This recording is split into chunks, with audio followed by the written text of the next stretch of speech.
Welcome back to the Pain Game YouTube channel. Don't forget to subscribe if you're new. Now, Jake Paul beat Nate Diaz the other night in what was a pretty straightforward win. It looked quite comfortable. But to be honest with you, I was watching that fight thinking, I don't know if he's getting worse, but I'm not convinced he's getting better after that. And not at the rate that you'd still expect him to be, even just a few years into this. You know, when we're looking at him a year ago against Anderson Silva, a year in Jake Paul's, lifetime of boxing is a massive amount of time. That's like 20%, 25% of what he's been boxing. And yet when I'm looking at him, I'm like, do you look 25% better? Because at the start, we've seen those huge jumps.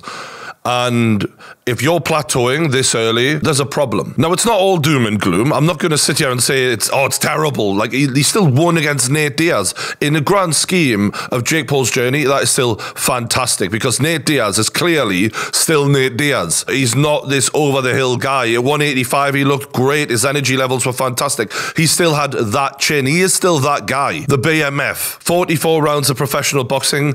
Jake Paul has never been knocked down. He just did 10 rounds at a very early stage in his career and handled it really well. He never at any point looked like he was going to lose this fight. There was only one guy who got hurt, and that was Nate Diaz. So there are positives. But in context of where Jake wants to go, fighting for world titles, etc., was this what he expected or wanted? Probably not. You know, Jorge Masvidal in the BMF fight absolutely outstruck and put on a clinic against Nate Diaz. It was not a competitive fight in any way. It was levels between those two guys. To be honest, I thought with how hard Jake Paul hits, he may be able to do the same thing. He couldn't. He did not outclass Nate Diaz the way Jorge Masvidal did. It was a solid win, but it was more competitive than that fight was. And Nate Diaz is 38 years old, MMA fighter. Yes, he's a legend. He's a dog.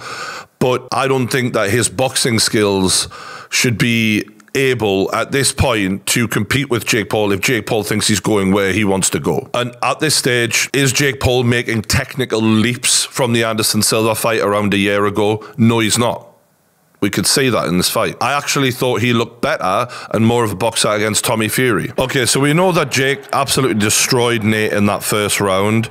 But for me, when I watched it back, there was something that really stood out. They've skipped round 3, but we'll go to round 4. Now, what we're looking for here is, after a few rounds have been expended, energy-wise, 9 minutes have gone, how much can your technique withstand that? Because the sign of a guy who's improving as a boxer is someone whose energy levels can drain a bit, but you still have that technique. It just became a Nate Diaz style fight, like gritty, scrappy. I mean, they were some of the few jabs that Jake Paul threw. And again, it's very two guys in there just having a scrap. It does not look like it's an MMA fighter versus a boxer.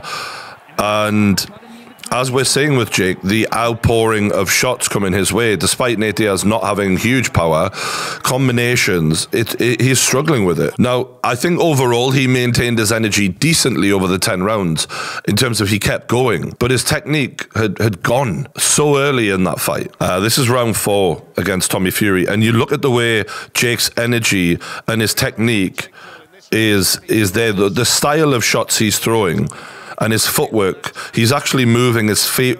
And don't get me wrong, Tommy is absolutely going for it here because he got wound up by Logan.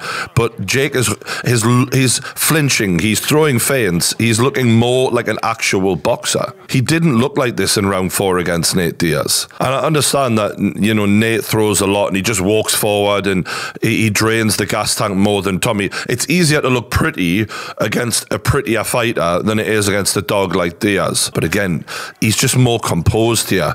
He's slipping shots a little bit more, and his head movement there way better than I've seen in the Nate Diaz fight, in my opinion. And this was apparently a terrible camp. His reflexes and his ability to set shots up and to slip shots, there you go. I'm not saying that in round 4 against Nate Diaz. It's ironic because he probably should have done to Tommy Fury what Nate Diaz did to him. Smother him, give him no space to be the boxer. That was a punch to the back of the head. Fuck me.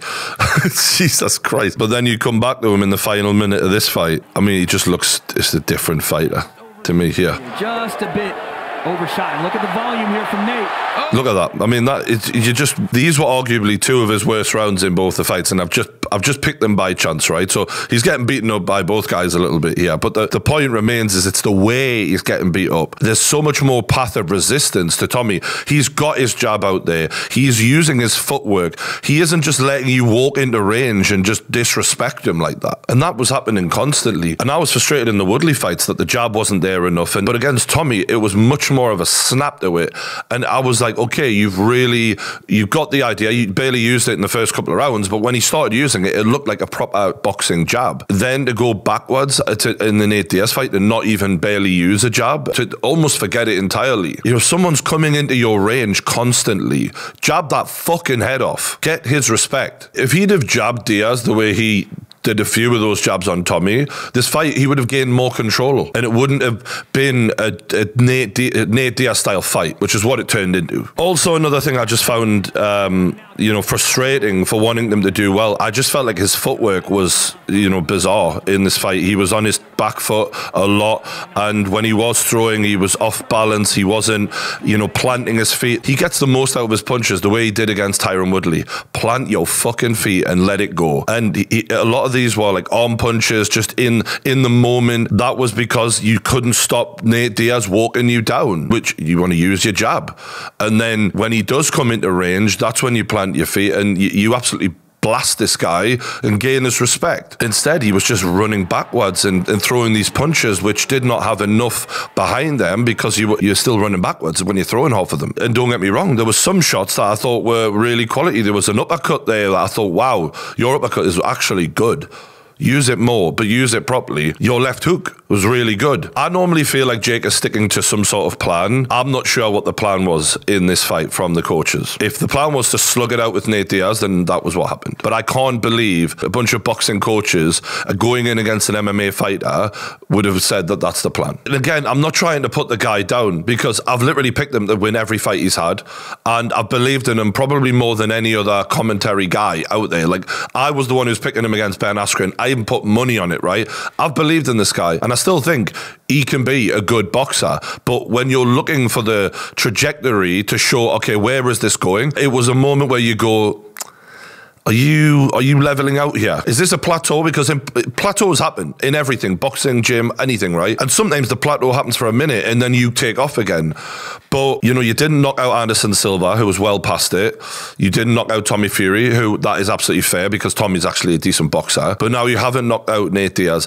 And from a sales point of view, that really was the Jake Paul thing, right? No one was watching Jake Paul to watch great boxing matches or skillful boxing technique. It was, he has this influencer celebrity who can do that with a UFC guy. Wow. I actually thought that this was an entertaining fight, though. I thought Nate Diaz made it entertaining, big time, because he doesn't give a fuck. I mean, he just kept coming forward, and there is no one who can make taking a loss look better than Nate Diaz, because there's times where he is clearly exhausted, and he's just trying to play off to the camera like, oh, he can't do nothing. In reality, he's like, I am wrecked right now. But he hides it so well. He'd be the best poker player ever, because you do not know what the fuck is going on inside him. No doubt he is feeling like shit. Mentally one of the toughest fighters of all time. He should get an honorary BMF belt. So I'm coming at this from the guy who was there when they first all picked up the gloves, KSI, Logan, Jake Paul. I want them to continue this journey and I want them to keep bringing eyeballs to the sport because they are great for boxing. And I understand that when you go from beating Deji to beating Nate Diaz, you believe in yourself. Why wouldn't you? What you've achieved is insane. I just think the learning curve is leveling out a bit now. We're seeing, is Jake just pushing to the max of what he is going to be capable of? I don't know. Maybe this is a plateau moment and then it'll take off again. One thing I will say is this talk about him having an MMA fight with Nate Diaz while also talking about being a world champion in 2026. It's nonsense because there's only one way you're going to get better at boxing and it ain't doing MMA. If I want to become a good surfer, I don't start cycling every day. And I get fighting is fighting, but boxing and MMA are two totally different sports and you are literally going to be taking away from what you can learn in boxing. And right now you're nowhere near the level of a world champion. So there's only one way to do it and that's to fight as much as humanly possible. Jake fought 3 times in 2021. That's good, right? That's what you want. A minimum, by the way. It should be a lot of these young kids who are making their way in boxing 4, 5, 6, 7 times, a lot of them. It's non-stop because that's the only way you're going to get better. In 2022, Jake fought once. No wonder I'm saying you're plateauing. You know, he's fought twice this year. That's just not going to be enough. 3 times in 2 years, it's not enough. And then talking about MMA, you really need to think carefully about what you want from fighting. If you just want to make the biggest and best fights you can with huge name MMA fighters and go out there and batter them, which Jake will beat most MMA guys now in a boxing match. That is just, like, don't get me wrong, you know, the Nate fight showed that some MMA guys will probably beat him, actually. There's a few out there who I wouldn't put him in there. You know, these elite prime middleweights who can bang, Alex Pereira and the like, I don't recommend that. If that's generally your goal and you want to dip into MMA, have a big fight there, have a big fight in boxing with another MMA, cool. Do that then. But if you're genuinely serious about becoming a boxing world champion, the direction needs to change. You know, like it needs to be absolute and utter dedication. Because if you go from Nate Diaz back to Tommy Fury now, fighting the way you did, you're going to lose again, in my opinion. So there needs to be a change of strategy if Jake Paul is really serious about becoming a big-time boxer. So what's next for Jake Paul? It's got to be KSI. As much as I love watching these fights, and it was a really great event. It was fun. The undercard was actually decent. Give the people what they want. And whatever happens between KSI and Tommy Fury, I really don't mind either way, because as far as I'm concerned, if KSI wins or loses, the Jake Paul fight is the one we then want. I don't care if Jake Paul is better than Tommy Fury. The way I care about is Jake Paul or KSI better, because there's bad blood there, and it's been there for years.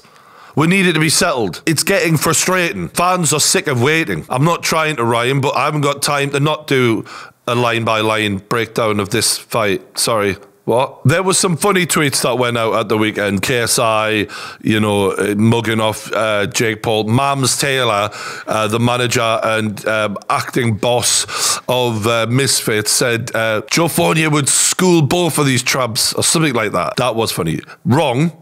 But funny. Joe Fournier is still trash. Nothing's happened with Joe Fournier to give him any credit. Stop it. Stop. Okay. Why is Joe Fournier always got to be brought back? Let him die. Not literally, but you know. The one issue with KSI is we don't really have a clue how good he is. We know roughly where Jake is because we've got fighters that are referenceable in terms of a fight career, and we know he's become very good compared to other influencers. They're nowhere near him, generally speaking, aside from maybe 1 or 2, and KSI being in that group. We've not seen KSI fight people who we know how good they are. We have no idea. So the Tommy Fury fight is going to give us that answer. How good does he do against Tommy? Let's say he doesn't beat Tommy, as most people say he's not going to beat Tommy. But if he performs to a level where we're like, that's competitive. You and Jake are around the same ballpark. That is then going to give us a lot more information and make that fight even more interesting. What really fucks it up is if KSI blows Tommy out the water or gets blown out the water, because that then makes the fight completely different. It's like, well, if Jake competed with Tommy and you didn't, should you then even take that fight? But if he then blows Tommy out the water, then it's kind of KSI is going to sit back and go, I'm the final boss. You two have to fight each other, you little peasants. So there's still some questions to be answered about KSI, but I really don't care what the answers are. I just want this fight, man. Don't delay. If Jake Paul looks deep within his soul and he goes, you know what am I about here? If you're about becoming the best boxer you can be and you don't care about anything else, then there's a road to go down. Lots of boxing fights against, you know, solid level boxers. Work your way up. Look at what Anthony Joshua did, right? He fast-tracked himself. Non-stop boxing all the time. That's what you should be doing. But if you're just about making the biggest events possible, sit back, don't make a fight, wait for the winner of Tommy KSI and make that fight. And that, for me, is what should really be happening. So let me know what you think in the comments below. Am I being too harsh on Jake? Am I being too easy on Jake? What do the real boxing and fight fans out there have to say? I'm going to be reading the comments. Hit that like button. Don't forget to subscribe. Thanks for watching, and I'll see you on the next one.